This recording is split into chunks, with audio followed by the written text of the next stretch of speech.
Umpisahan muna natin 'to mga bossing kay Bato de la Rosa, 'no? Mukhang mag-aabogado ng Vice Presidente si Bato de la Rosa mga kababayan kasi kayang sagutin po lahat eh. Kayang depensahan po ang ating Vice Presidente. Bato lang, sapat na. O yan ha. O panoorin po natin mga kababayan. Ayan. No? Isa po itong interview ni Karen Davila kay Bato de la Rosa, mga bossing. Oh, All right, joining us on Hot Copy this morning, we have with us Duterte ally Senator Ronald Bato de la Rosa. We have with us, no, Duterte allies. Ngayon po sa panahon ngayon, mga kababayan, masabi lang nakaalyado ka, no, ng dating Pangulong Duterte o DDS ka, nakakahiya na. Mga bossing, dati, ano pa tayo no? DDS! DDS! Dati kapag kayong may mga ganyang paredo, tapos initya mo sa dating Pangulong Duterte yung tuwalya, ipupunas na ganun sa mukha, tapos ibabalik sa Napanood niyo yun? Proud na proud pa tayo nun, mga kababayan. Nung ngayon po, nagsisilabasan na yung mga problema nung sila ay nakaupo, nung sila po ay nasa kapangyarihan, mga bossing. Para kakahiya mo na talaga no? Sumuporta ka dyan? Sabi ko, wala akong magawa Sumuporta ako dati, bulag ako no? Pero, nung pagkakita natin, yung mga katotohanan, baklas na nasuporta. Bakit ka pa mag-i-stay dyan? Alam mo nang mali ang ginagawa o mali yung mga pagpapatupad. Di ba? Susuporta ka pa din. Bato! Proud! Alay ni Duterte! Banat! Senator de la Rosa, good morning to you, sir. Good morning to you, Karen, at good morning sa ating mga taga-subaybay. Good morning, bro. All right, Senator, what do you make of the impeachment complaint filed against the Vice President? Yan.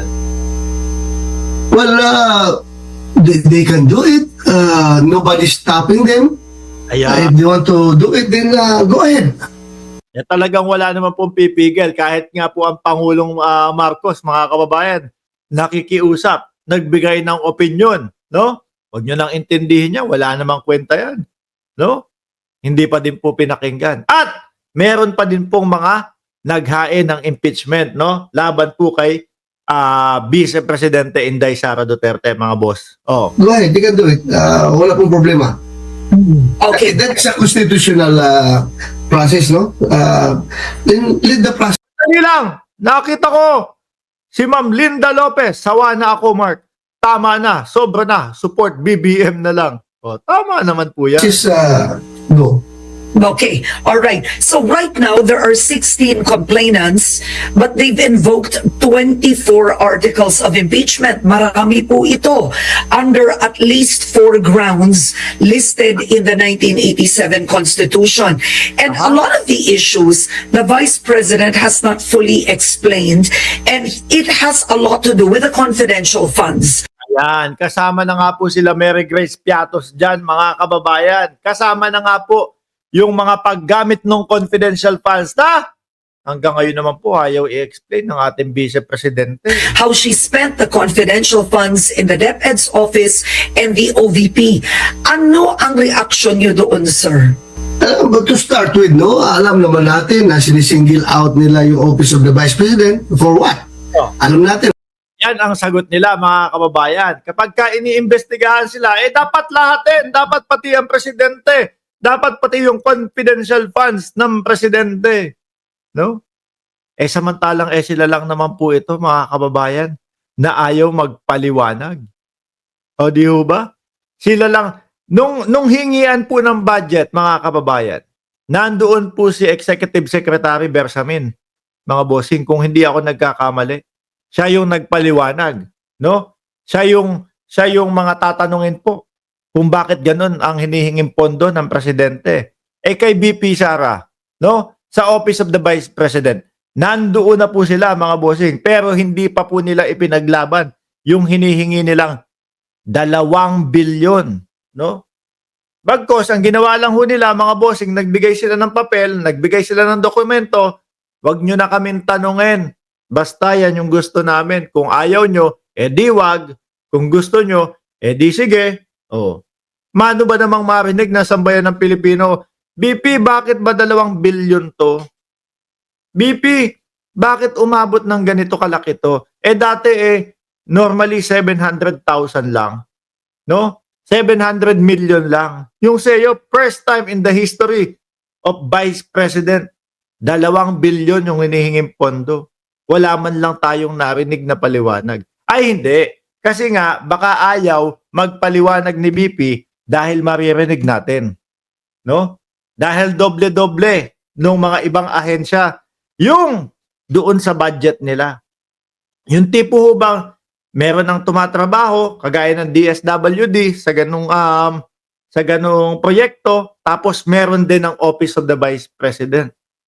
Tapos yung 100 million na mga advisor ni BP, baka yun po, no? Yung ayaw nilang yung ayaw nilang marinig na sambayan ng Pilipino. 'Di ba, mga bossing? Tuloy. What is the motive behind? Kung gusto nila nga talagang seryoso sila, maimbestigahan yung confidential funds na yan, they should start with the Office of the President. Office of the President, Vice President, lahat ng mga opisina, lahat ng ahensya that are receiving confidential funds.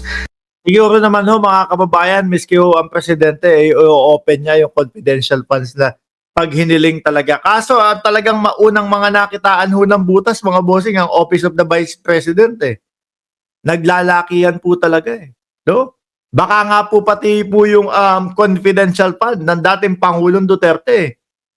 Baka matanong din nyo, yun ang malalaki din mga bossing. May 4.5 billion doon. Di ba? May 4.5 billion. Simula nung naupo ang dating Pangulong Duterte, doon na lumobo ang confidential funds, di ba? Pero kapag kahinamon ang confidential funds ng Pangulo, malamang yon sa alamang wala namang Mary Grace Piatos doon na hindi maipaliwanag, mga boss. Tuloy mo nga ba to? Inspection ninyo na gusto. Kaya confidential funds, kuha ninyo, imbestigahan nyo na. Kaya confidential funds, diyan naglolobohan yung inyong mga pondo. Kasi kapag ka tinanong, confidential nga no? Kasi kapag kayong inalam, merong siniyasa at may inimbestigahan, bawal imbestigahan yan. Confidential nga di ba? Kaya doon naglolobohan yung mga pondo. Gusto lahat. If you are serious really to curb corruption, no? Sabi niyo corruption ang gusto niyo palabasin diyan. Tingnan natin na lahat-lahat na. Parang once and for all, we have to stop this confidential funds issue. Otherwise, bakit ganun ito mga ito, no, mga kababayan? Sa kanila may nakikitang butas, magtuturo ng iba. Di ba, Ma'am Opel, Kirsten Bon, no? At Sir Erwin Lopez, wala namang issue laban sa Pangulo. Correct. Magtuturo sila ng iba, mga kababayan. No? Bagkos yung paghingi ng pondo, yun, nandoon ang executive secretary. Si BP nandoon din, pero ayaw magpatanong. Di ba?